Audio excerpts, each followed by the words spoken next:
अब उसकी देखने वाले हैं आज एप्लीकेशन। हमने समझ लिया था कि इंडक्टिव इफेक्ट क्या होती है। इंडक्टिव इफेक्ट की दो टाइप्स देखेगी, प्लस आई इफेक्ट और माइनस आई इफेक्ट, ठीक है। तो आज हम उसकी देखने वाले हैं एप्लीकेशन। तो इंडक्टिव इफेक्ट की एप्लीकेशन कौन सी है? पहली तो stability of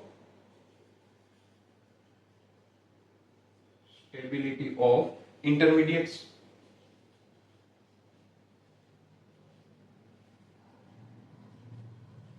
stability of intermediates. दूसरी है reactivity of compounds.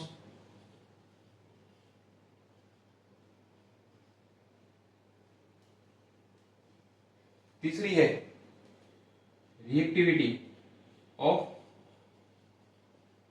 Alcohol. Fourth application है इंडक्टिव इफेक्ट की reactivity of carbonyl compound. Fifth है acidic nature of compound. Sixth application है कि basic nature of compound.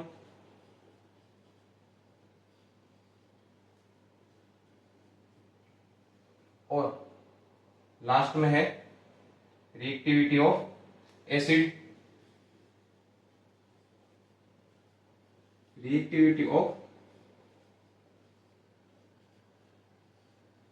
Compound.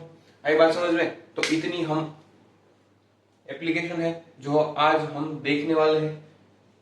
हम आगे देखने वाले कि ये 7 एप्लीकेशन में इंडक्टिव इफेक्ट अप्लाई करके हम इन सभी की स्टेबिलिटी, एसिडिटी, बेसिसिटी और रिएक्टिविटी कैसे चेक कर सकते हैं वो हम देखेंगे with the help of inductive effect. तो चलिए देखते हैं। सबसे पहले देखते हैं stability of intermediate.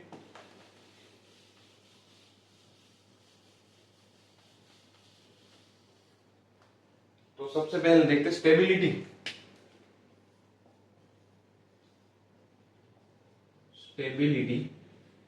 Of intermediate. और इंटरमीडिएट में भी सबसे पहले स्टेबिलिटी हम किसकी देखने वाले? Stability of carbocation.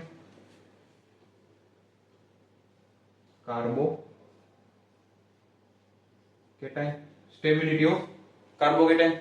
और हम सबको पता है इंटरमीडिएट मतलब जो रिएक्शन के बीच में बनता हो, प्रोडक्ट में नहीं। और इंटरमीडिएट में से फिर से क्या बनेगी? प्रोडक्ट बनेगी। मतलब स्टार्टिंग मटेरियल, आपकी रिएक्शन स्टार्टिंग मटेरियल और एंड प्रोडक्ट, उन दोनों के बीच का क्या आता है? इंटरमीडिएट। वो इंटरमीडिएट सबसे पहला कौन सा है? कार्बोकेटाइन, है ना। उसको शॉर्ट फॉर्म में क्या लिखते हैं? कार्बोकेटाइन। केटाइन मतलब पॉजिटिव चार्ज, है ना। कार्बन मतलब कार्बन के ऊपर, कार्बो मतलब कार्बन, केटाइन मतलब पॉजिटिव चार्ज। कार्बन के ऊपर पॉजिटिव चार्ज मतलब कार्बोकेटाइन। है बस समझ में? तो स्टेबिलिटी ऑफ कार्बोकेटाइन। और पॉजिटिव चार्ज है मतलब क्या? उसके पास इलेक्ट्रॉन की कमी है ना। वो तो आपको बात पता है कि पॉजिटिव मतलब इलेक्ट्रॉन्स की कमी, नेगेटिव मतलब इलेक्ट्रॉन्स उसके पास है। चलो, तो अगर ये कार्बोकेटाइन है तो यहां पे मैं लिखूं प्लस R प्लस H और प्लस I, ये तीनों क्या करेंगे? अगर कार्बोकेटाइन है मतलब पॉजिटिव चार्ज है तो उसके पास इलेक्ट्रॉन डेंसिटी कम है। प्लस R प्लस H और प्लस I हम देख गए कि प्लस R प्लस H और प्लस I में क्या होता है? ये इलेक्ट्रॉन रिलीज करते हैं, है ना। और इसको जरूरत है क्योंकि यहाँ पे पॉजिटिव चार्ज है और ये तीनों रिलीज करते हैं। तो ये तीनों अगर अपनी इलेक्ट्रॉन डेंसिटी इस कार्बोकेटाइन को देंगे तो कार्बोकेटाइन की स्टेबिलिटी क्या होगी? इंक्रीज्ड होगी, क्योंकि इसको इलेक्ट्रॉन चाहिए और ये तीनों प्लस इफेक्ट वाले हैं, मतलब इलेक्ट्रॉन रिलीज करेंगे, डोनेट करेंगे। तो इसकी स्टेबिलिटी क्या होगी? इंक्रीज्ड होगी, क्योंकि जो चाहिए था वो मिल जाएगा, तो इंसान स्टेबल हो जाता है। तो तो कार्बोकेटाइन हमारा क्या हो जाएगा, स्टेबल, मतलब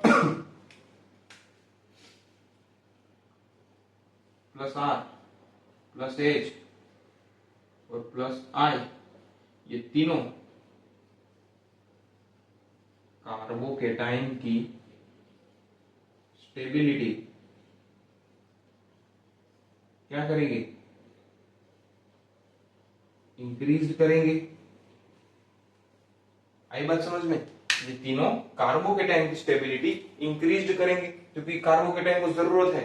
और ये तीनों देखो प्लस वाले, plus R plus H plus I, है ना।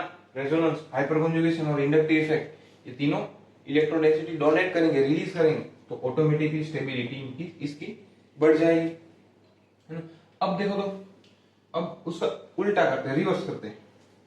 यहीं पे फिर से पॉजिटिव चार्ज लेते हैं और इस पे प्लस वाले लगाए थे ना, अब माइनस वाले लगाते, minus R minus H minus I. अब क्या होगा, केटाइन मतलब पॉजिटिव चार्ज, मतलब उसको इलेक्ट्रॉन की जरूरत है, वो भीख मांग रहा है इलेक्ट्रॉन की। और ये तीनों, अरे ये तीनों भी भीख ही तो मांग रहे हैं क्योंकि minus I minus H minus R minus H और माइनस आई, मतलब क्या, उस इलेक्ट्रॉन डेंसिटी विड्रॉ करेंगे। अगर विड्रॉ करेंगे मतलब खींचेंगे, तो अब इसके पास तो है भी नहीं, और अगर है भी नहीं और फिर भी उसके पास से खींचे तो क्या ये स्टेबल बनेगा? अरे नहीं बनेगा, क्योंकि इसके पास ऑलरेडी इलेक्ट्रॉन की कमी है, इसलिए उसने पॉजिटिव चार्ज लगाया हुआ है। ऊपर से आप माइनस एच माइनस आर और माइनस आई दे रहे हो, जो इलेक्ट्रॉन, और माइनस का मीनिंग है कि वो इलेक्ट्रॉन डेंसिटी विड्रॉ कर रहे हैं, खींच रहे हैं। एक तो है नहीं, ऊपर से खींच लोगे तो इसकी स्टेबिलिटी क्या कर जाएगी, डिक्रीज कर जाएगी। तो ये तीनों इलेक्ट्रॉन डेंसिटी खींचेंगे, आई बात समझ में? तो minus R minus H minus I carbocation की स्टेबिलिटी क्या करेगी, डिक्रीज करेगी। आई बात समझ में? दोनों एग्जांपल देख लिए कि अगर कार्बोकेटाइन है उसके ऊपर हमने plus H plus R plus H और प्लस आई लगाए, तो इसको जरूरत है और ये इसको देना है, तो क्या कर जाएगा, स्टेबिलिटी इंक्रीज कर जाएगी। यहाँ पे देखो तो कार्बोकेटाइन मतलब इलेक्ट्रॉन की जरूरत है और नीड है, और ऊपर से हमने माइनस आर माइनस एच और माइनस आई लगाए, जो इलेक्ट्रॉन डेंसिटी विड्रॉ करते हो, इसको जरूरत है, ऊपर से हम खींच रहे, तो इसकी स्टेबिलिटी क्या कर जाएगी, डिक्रीज कर जाएगी। आई बात समझ में? चलो अब इसका एग्जांपल देखते हैं। यहां नीचे, यहां पे हम लेते हैं CH2 पॉजिटिव, उसके साथ NO2, फिर लेते हैं CH2 पॉजिटिव, उसके साथ OF2 पॉजिटिव, और तीसरा लेते हैं CH2 पॉजिटिव और उसके साथ C ट्रिपल बॉन्ड N। अब देखो तो ये 1, ये 2 और ये 3 दिख रहा है। ये तीनों देखो तो यहाँ पे क्या है, कार्बोकेटाइन, इसके साथ अलग अलग अलग ग्रुप अटैच्ड है। तो अब पूछ ले कि इसमें से कौन सा कार्बोकेटाइन सबसे ज्यादा स्टेबल होगा, तो वो कैसे चेक करेंगे? देखो पॉजिटिव चार्ज, अब देखो प्लस आर प्लस एच और प्लस आई हो गई, तो स्टेबिलिटी क्या करेंगे, इंक्रीज करेंगे। अगर उसकी जगह कार्बोकेटाइन के साथ माइनस आर माइनस एच और माइनस आई होंगे, तो स्टेबिलिटी क्या कर देंगे, डिक्रीज कर देंगे। बस आइडेंटिफाई करना है। अब ये देखो सिग्मा बॉन्ड है, मतलब यहाँ पे रेजोनेंस और हाइपर कॉन्जुगेशन तो देखने को नहीं मिलेगा, क्योंकि उसके लिए क्या चाहिए, उसकी अलग कंडीशन है ना। अगर सिग्मा बॉन्ड है और इलेक्ट्रोनेगेटिविटी का डिफरेंस है, तो क्या देखने को मिलेगी, इंडक्टिव इफेक्ट। और इंडक्टिव इफेक्ट का सबसे पहला ही सेंटेंस हमने क्या लिखा था, it is a sigma bond effect. तो ये तो सिग्मा बॉन्ड ही है, तो यहाँ पे क्या होगा, इंडक्टिव इफेक्ट देखने को मिलेगी। रेजोनेंस तो दिखने को ही नहीं मिलेगा, क्योंकि यहाँ पे तो रेजोनेंस के लिए पाई बॉन्ड चाहिए और हाइपर कॉन्जुगेशन, उसके लिए क्या चाहिए, sp3 कार्बन चाहिए। देखो तो कहीं पे दिख रहा है sp3 कार्बन, क्या उसके पास अल्फा हाइड्रोजन तीनों में से किसी के पास दिख रहे? अरे नहीं है। ये इतना सोचना ही नहीं है, ये देख के पता चल जाएगा। ये इंडक्टिव इफेक्ट देखनी है, और इंडक्टिव इफेक्ट का कल हम ऑर्डर देख गए कि उसमें कौन सा कब क्या आता है, कौन सबसे ज्यादा माइनस आई दिखाता है, कौन सबसे कम माइनस आई दिखाता है, कौन ज्यादा प्लस आई दिखाता है, कौन कम प्लस आई दिखाता है। अब देखो तो CH2 पॉजिटिव, उसके साथ NO2 OF2 और साइनेट, कल हम देख गए माइनस आई का ऑर्डर सबसे पहले क्या आता था, OF2। स्टार्टिंग ही इसी से होता था कि OF2 पॉजिटिव, फिर OR2 पॉजिटिव, फिर OH2 पॉजिटिव, मतलब ये OF2 पॉजिटिव। और ये कौन सी इफेक्ट शो कर रहा था, माइनस आई। ये किसमें था, अरे उसी में था ना आगे, ये भी माइनस आई इफेक्ट दिखा रहा था। और साइनाइड, ये भी इसी के साथ था, है ना, NO2 साइनाइड और SO2 R, तीनों के तीनों साथ ही में थे, मतलब ये भी माइनस आई इफेक्ट दिखाएगा। देखो ये वाला केस बन गया, केटायन है और उसके साथ माइनस आई इफेक्ट है, मतलब ये तीनों के तीनों कार्बोकेटाइन के पास से इलेक्ट्रॉन डेंसिटी विड्रॉ करेंगे, इतना पता चल गया। लेकिन अब सबसे ज्यादा जो विड्रॉ करेगा ना, वो कार्बोकेटाइन को सबसे कम स्टेबल बनाएगा, और जो सबसे कम खींचेगा वो उसको ज्यादा स्टेबल बनाएगा। आई बात समझ में, है ना। है तो तीनों के तीनों गुंडे, लेकिन जो सबसे कम मारेगा उसमें हमारा हीरो बच जाएगा, और जो ज्यादा मारेगा उसमें हमारा हीरो भी मर जाएगा। तो अब ये देखना है कि किसकी इफेक्ट कम है, वो हमारे कार्बोकेटाइन को सबसे कम डैमेज करेगा। जिसकी इफेक्ट कम, वो डैमेज कम करेगा। देखो ये तो सबसे लास्ट में आएगा, क्योंकि ये तो सबसे ज्यादा माइनस आई दिखाता है। तो पहले तो इसको पीछे लिख दो।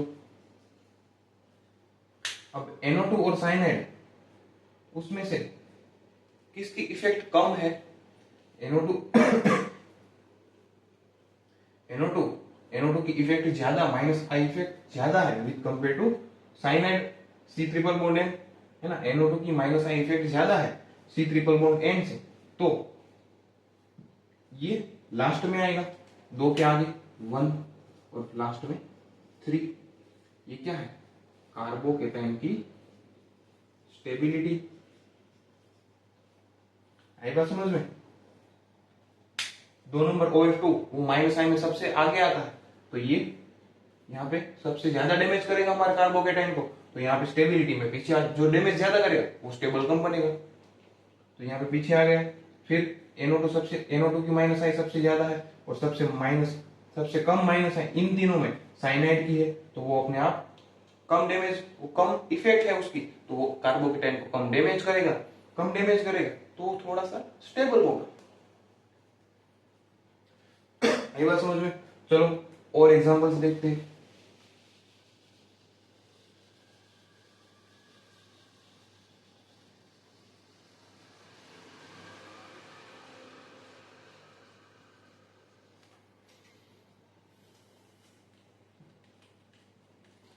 अब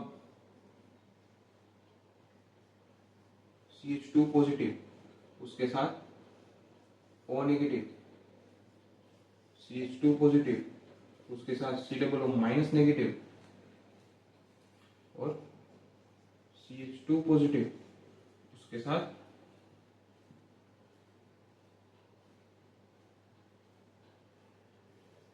NH नेगेटिव। अब ये एग्जांपल सॉल्व करो तो ये फर्स्ट, ये सेकंड, ये थर्ड, इसमें देखो तो क्या है, कार्बोकेटाइन है, हाँ है।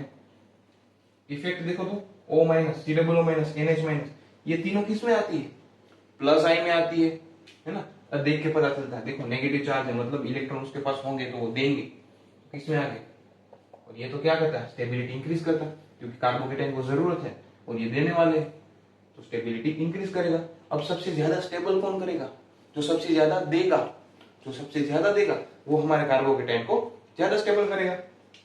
देखो तो सबसे इस ऑर्डर में सबसे आगे कौन आता है सबसे पहले आता है NH माइनस, क्योंकि CH2 माइनस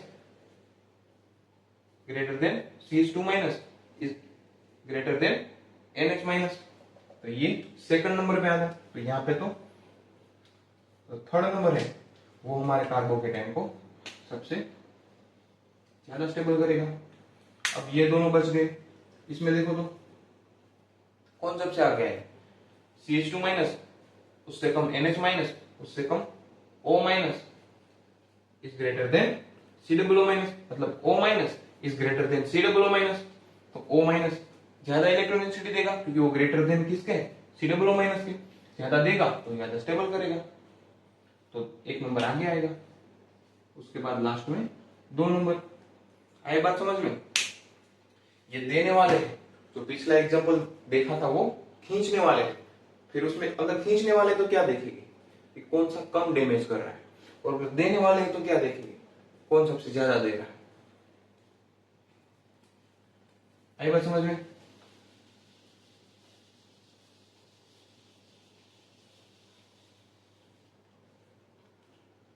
चलो अब एक एग्जांपल देखते हैं।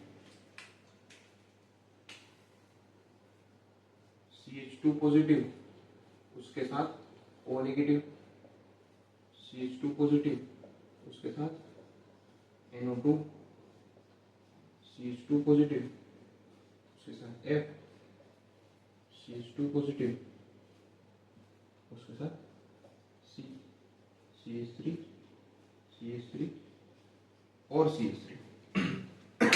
1 2 3 4 1 2 3 4। अब देखो तो अब इसमें सबसे ज्यादा स्टेबल कौन करेगा? कार्बोकेटाइन है, हाँ है। तो अब क्या देखना है?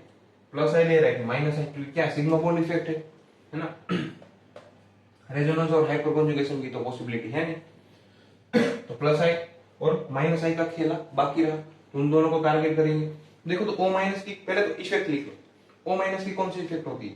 प्लस आई, यहां पे लिख दो प्लस आई, है ना।